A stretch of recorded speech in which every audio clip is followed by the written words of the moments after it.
Is Whammy in Pennsylvania, New York, or... Preparing for the fourth and final rotation. Welcome back to the Red Call.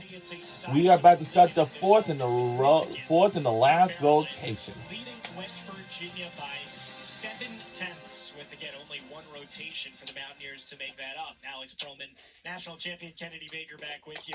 Kennedy, as impressive as this has been for Maryland, it was a rough start for West Virginia. Seems like maybe that momentum has carried in the wrong way, but take nothing away from what the Terps have done in the gym. Absolutely. I think that West Virginia, starting off with that fall, had a hard time bouncing back. We've seen them try to put in that effort to get the lineups going, but it's hard to start and keep going when you're going off of a fall. And Maryland's putting in such a strong performance today. They are exceptional. You can tell they are battling to get to that second day of competition, and we just might see them there. That is exactly where they are hoping to be, to join the night session tomorrow along with LSU, Arkansas, and Michigan. So just a little bit of a deficit cut into by West Virginia in that third rotation, though it was only by a half a tenth, and quite honestly, not even close to enough in order to make a sizable dent in that lead. But they will head to Beam, where they will hope to have the rotation of their lives, and they'll need some slip-ups from Maryland here as they head to floor. Anna Lee finished off last rotation as the anchor on floor with a 9.875, the top score for them, the top score that we've seen on floor so far. And she'll start it off on Beam. And Anna Lee has been in this position before. She has started it off for this West Virginia team several times. And kind of an advantage that we don't really talk about is Anna Lee finishes on floor and then starts on Beam. I think that it is an advantage. You're feeling a little bit tired, less of the nerves. The fourth and last rotation is underway.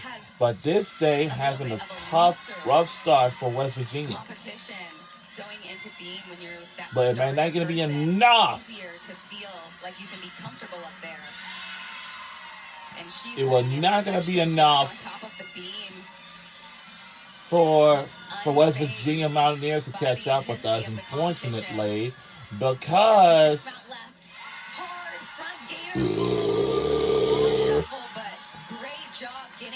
I'll tell you something, West Virginia, because Morgantown, West Virginia, it's kind of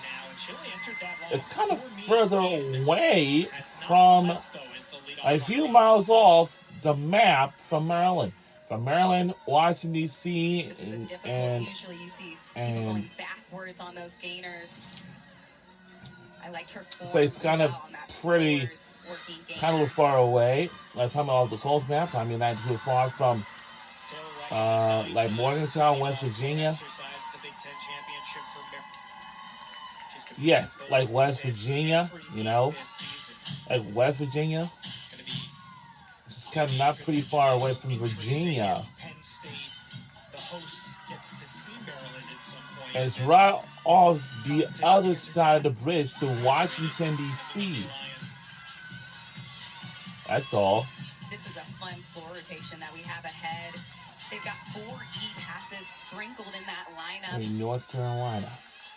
They do hard gymnastics, and head coach Brett Nelligan said that he tried putting Taylor. And some ladies want to wear the slides too, like sandals and stuff like that.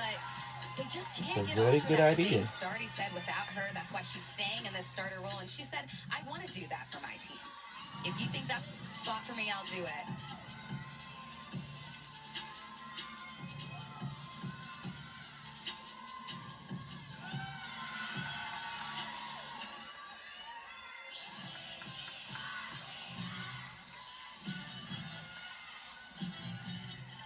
Also doing 3 passes, wrapping with this round of 1.5 front layout. Clean routine throughout so far. She can find this. And I'll be around with a lot of start for Maryland.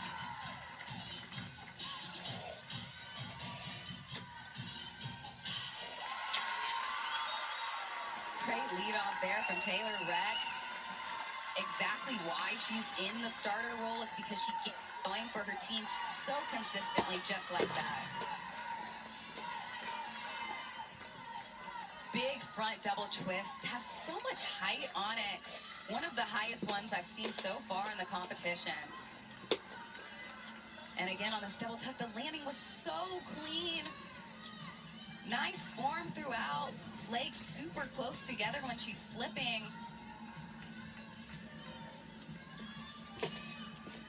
And closes strongly in that final pass. That is just what Maryland was hoping for. Adelie did start out for West Virginia on beam with a strong 9-8. But remember, they need to make up 7/10. So you can watch the scores as they, and if they are doing that, this meet's going to get a lot closer. But if it stays the same or even favoring Maryland, then it's going to be a good position for the Terps to advance.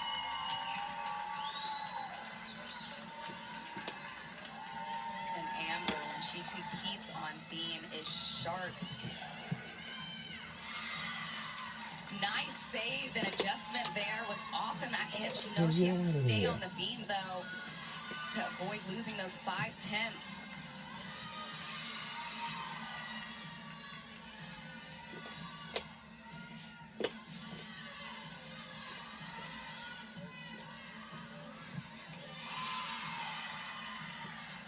Great finish there.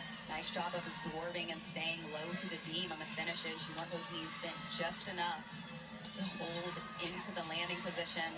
Let's see if she can do it right here as well. Oh, just a little bit off. Didn't have the rise that she needed off of the beam. Tried to go for that stick.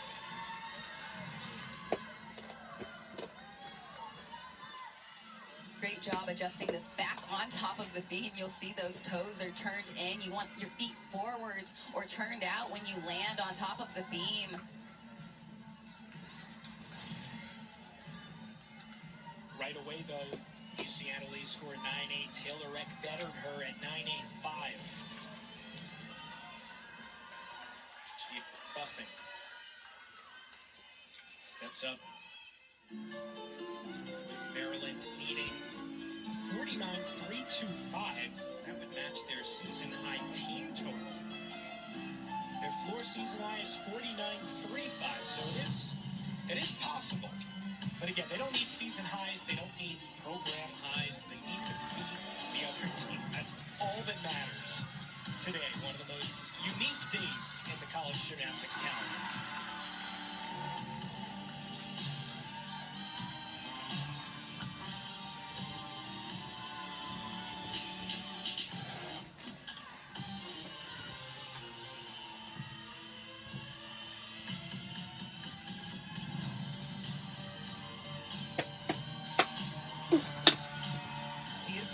On her leaps right there. Originally wasn't in the floor lineup. Great job stepping up and putting that routine out there to get another good score for them. A little loose in her legs coming down after the first part of that pass and that front half.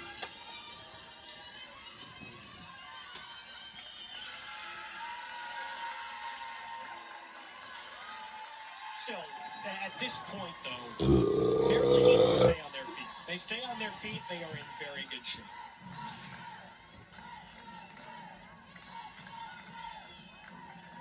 Open, strong double tuck right here. Short coming out of it, took that step forward. When they lunge, the judges really want to see them step backwards to the lunge if they're landing from a backwards pass. A little uncontrolled out of that. Had some loose form in the second part of that pass. That's why that jump was off at the end.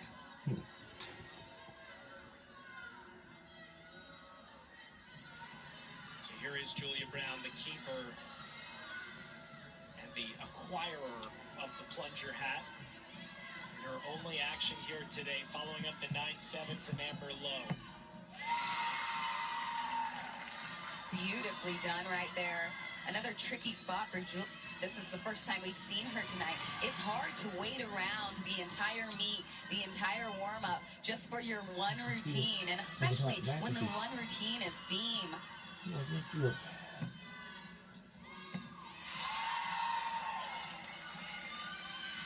Strong connection there. Shouldn't be any issues with the fluidity of that arm movement. Wraps it up with a double twist. Great job. Their first beam stick for the night. Well, the day. If I get ahead of ourselves here, we got 2 more meets tomorrow in the second round. 1 o'clock and 7 o'clock here on ESPN Plus. I love the effort that Julia put into this. Women's college gymnastics is my favorite sport to watch. We are down to, So all they can ask well, we got for 4 more, but this sticks, one is going to, good routines, yeah, I think we, hits, see where the cards fall. Rhea finishing out her day on beam. 9, or rather on 4, I should say. and we got like 4 more to go. No, actually we got 3 more ladies to perform. Come on. Clean front double twist. I actually really like the height on that. Almost stayed in the same spot because she just popped off the air and landed straight down.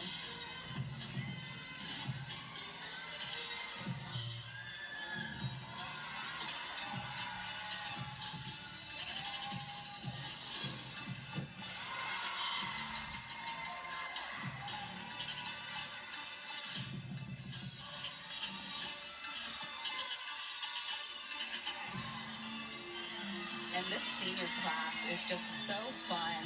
They've done just such a good job leading the team throughout the years, but especially this year.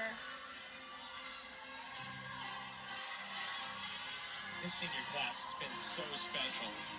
8 of them that Brent Elligan said has really become family. I mean, beat number 6 Minnesota in 2022. 1 point scored, 197 in back-to-back meets. Really taking this program to an entirely different level than when they got here. It's really all you can ask for as a gymnast at your school. One of the reasons that they're excelling is the trust that they have in each athlete. We're seeing their scores even building right now, trusting that the person before is going to hit and put up a routine that makes it easier for you to compete and be looser when you are competing. And this front double twist was so good. Definitely the favorite that I've seen tonight. I love how it was almost in the same spot because she got so high in the air.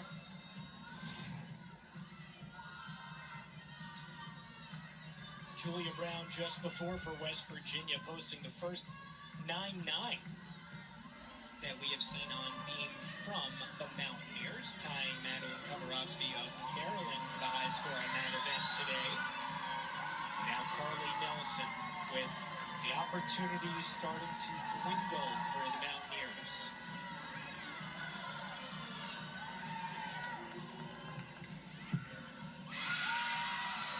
Nice work on her acro series here. It does seem that West Virginia is settling in. Unfortunately, it's on the last event that they're finally finding this rhythm and groove throughout the lineup. But we're seeing this freeness and looseness in their competition. Obviously, the skills are phenomenal, but they seem more relaxed up there, and that's the competition that head coach Jason Butts wanted from the team from the start.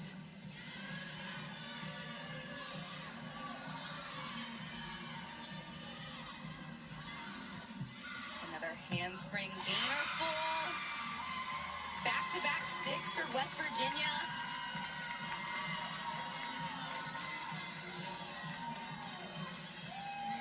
Those are the landings that they have to get if they want to make it to the next day. And Maryland's going to have to make a mistake from the floor side. Great job drilling that dismount, though. And now Komarovsky for Maryland, following up the 9-9 from LeBlanc. Komarovsky with a 9-9 on beam in her last routine. Now, Kennedy, I do wonder if you extrapolate it out and Maryland does close this meet down. They've already competed once, so they know the lay of the land, so to speak. But they have also done a full meet, and I do wonder, how does that impact them? Is it positive? Is it a negative? Is it somewhere in between? That's like the perennial age-old question when it comes to competing in the first round. And I think it's both, Alex. I think there's an advantage and a disadvantage. They're more familiar with the rest of the competition with the equipment, which is super important. Each apparatus feels differently from meet to meet, so the fact that they have this familiarity events already is huge, but then again, they're going to be a little tired. They just did a full competition and then have another one if they make it tomorrow. It's tough on your body, especially for the seniors, and they've got a lot of seniors in the lineup. You know, also, Kennedy, let me ask you about, they go from podium a couple of weeks ago now to being on the floor. How does that impact everybody? Good point. It impacts a lot. Podium is easier on your body. We talked about the bounce. It's harder to get those sticks, but it's softer. This is on hard floors, so that ball landing is a little bit harder. That bar dismount is a little bit more intense, and you feel that especially at the end of season. Another hit here for Maryland for Komarovsky.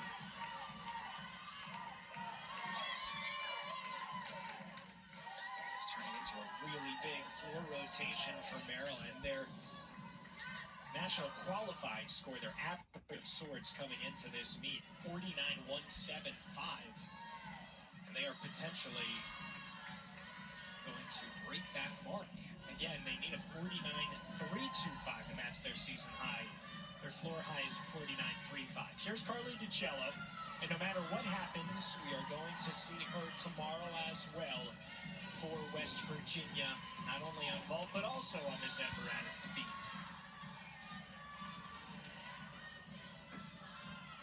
Opens with a triple series.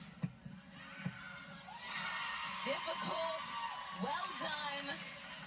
Known as the Candy Queen, has to have a little sweet treat before she competes. Only hits her best routines when she's got that candy before the meet. And it looks like she got it today. Just the dismount left. I saw her stick it.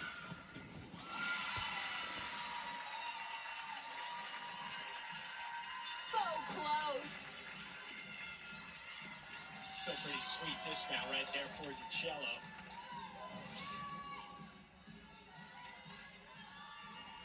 This is so hard. 2 layout step outs in a row. You have to have the flight and the specificity to be on top of the beam and able to move into the next acro element. And dismount, tried to dig those heels into the ground, just a short there. Carly's older sister, Kayla, getting ready to start their competition.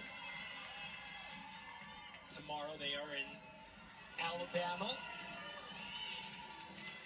And the number 3 Gators, even though, of course, Kayla is still recovering from her injury, training for and competing for a spot on the U.S. Olympic team. You know, by all accounts, and to what she's put out on social media, she's feeling good, starting to really train well, and I think excited about returning to gymnastics.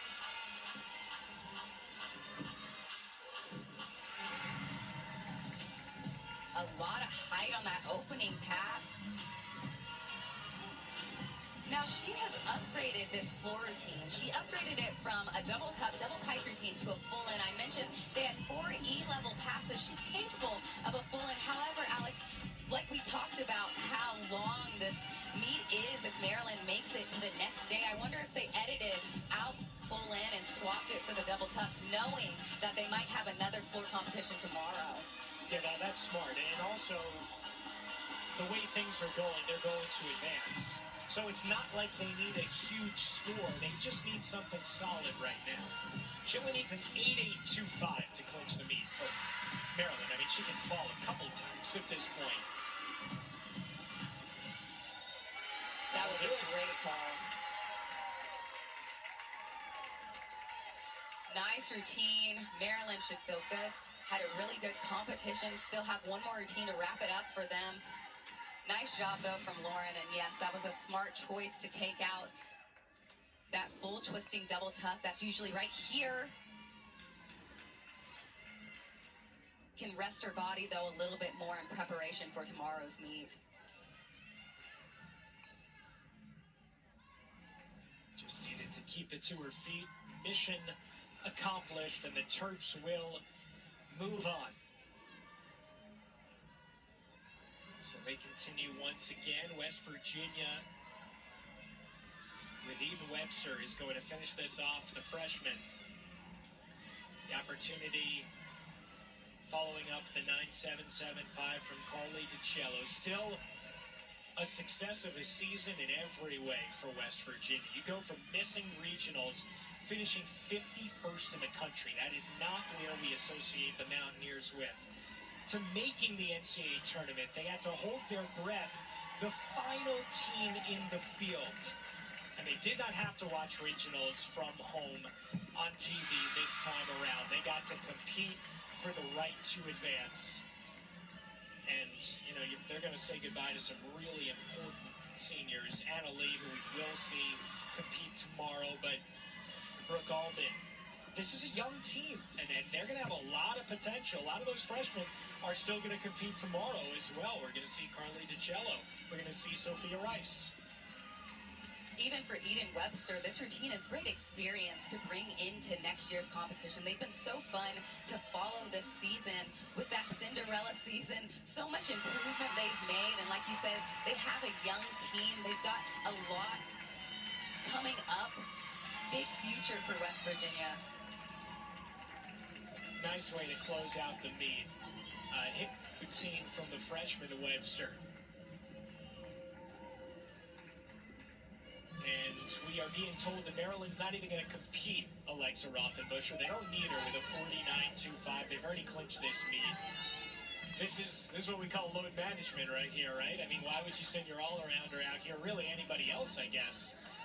Even though you could give someone with a little less experience an opportunity. But you know what? You wipe your hands clean. That's the meet. Move on, get back to the hotel, and prepare for tomorrow. So congratulations to the Turks with an impressive 196.25. Yep, 196.25. Yeah, that was a great start To for their one. regional Yep, competition. we won the competition, and Gymnastics out there. Had we several did it, and we're mistakes. on our way. So let's say so long for the West Virginia on the. Let's see if we can listen in. That is, I can't believe you didn't get a 24 for 24 tonight. We done it. Now we will be prepared for tomorrow. Yeah, unfortunately, it's a 23 for 23. To 0 point.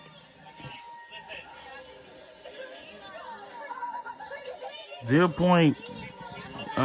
0.925. So our final score is 196.250. Negative 0.925. Go Maryland Terrapins Panthers. We're on our way, and we'll be right back here tomorrow. Before we leave this arena, be proud of yourselves, guys. I love this team. I'm very proud of you. Great job. And proud should be the feeling they walk away with. Like he said, this team has grown so much over the season. They found this peak at the end. And we're on our way to the second round tomorrow. And for West Virginia Mountaineers, thank you for your season, and you know. Well, and I think that was the biggest thing, right? Because you look at their score on Beam of 49-0. You will absolutely take that in this competition when you know it's 1v1 and you just got a better. And they'll be heading back to the hotels and get ready for tomorrow. They can win the slides. I know. Closing it out, the icing on the I cake know. was that 49.25 on floor. And what a luxury, Kennedy, to not have to compete. Your all-arounder, Rothenbuscher, and Keith are just a little bit fresher going into the night session tomorrow against LSU, Arkansas, and Michigan, because they're absolutely going to need a big score from Rothenbuscher. And we are joined by the victorious head coach of the Terrapins, Brett Nelligan. Brett, got a chance to listen in on the huddle right there. I know, disappointing. You couldn't go 24 for 24, but my goodness, what a competition for you guys. And I don't think it was anything that your team was taking for granted that you would get to advance, but now you've done it. What did you think of the meet? They were incredible tonight. I just, the precision was there, their pace control. I love the way that they attacked all night long. We felt like we were good enough to advance, but in this sport, nothing's guaranteed. So you have to come out and earn it. West Virginia's a great team, and they're well coached. So I'm just proud of the performance we put up tonight, and hopefully we did it the right way that preserves us for tomorrow too. Alexa was great tonight, Brett, and you actually got to pull her on the last event and rest her a little bit. What impressed you the most about her competition tonight? You know, when you see a fifth-year senior like that, this is her first year doing the all-around. I know she didn't do floor just now, but she's just getting better and better as the years go on, as the meets go on, and that's what you want to see. You know, what an incredible, it just speaks to her character and her toughness and what she's able to come out here and do for the team. Brett, going into the second round, you are going to be the only team that has experience in this arena right now, except for Penn State, of course, but this week. What did you learn today, and what can you take now into the second round? Well, I think you're inside my huddle, because that's exactly what we're going to talk about now, is like, we should be able to go into tomorrow feeling the most comfortable and the most confident. We've been in here, this first round can be stressful, but the way we handled ourselves, their poise, their control, it was exceptional. So my expectation is that we do the exact same thing tomorrow and then see where the chips fall. Brett, congratulations. We'll see you tomorrow night. Thank you. Appreciate it. Absolutely looking forward to seeing the Terrapins join LSU, Arkansas, and Michigan. So the field is set for the second round. We start off 1 Eastern right here on ESPN. Plus, Kennedy and I back with you for the 8 and 9 seeds, Michigan State and Kentucky, joined by out of the pack, the Big Ten, Ohio So we're going to the second round to regional final, and the championship is going to be this Saturday at 5 p.m. on ESPN Plus. And I'm sorry, the national championship is going to be on April 17th and 19th. To the national championship, Kennedy, it sets up a great field, and what a weekend we have in store. Yeah, it's going to be intense. You can see we saw the battle from these teams today, and tomorrow it's going to be even harder. Maryland gets the chance as we are underway here in the NCAA Championship in 2025 to paste their name on the big board.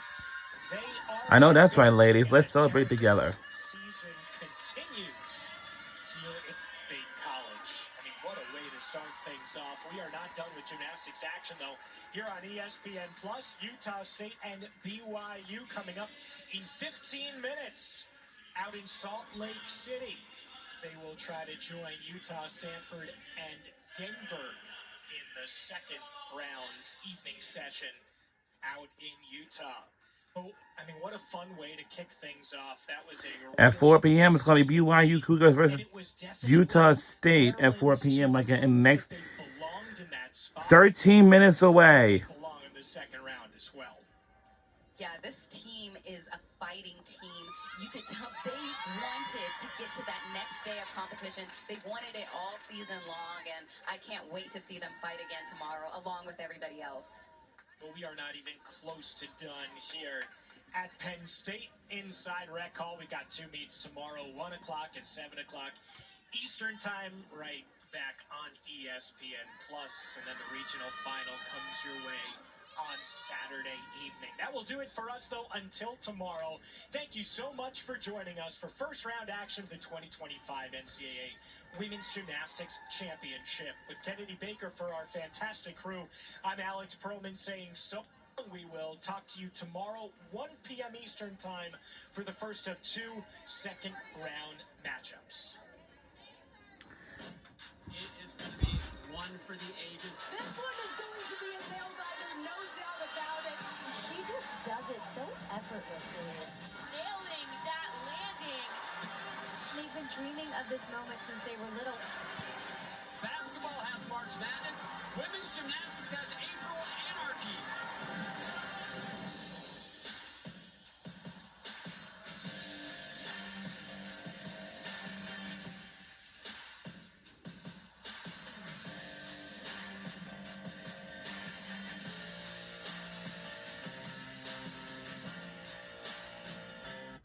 this is like the third year you're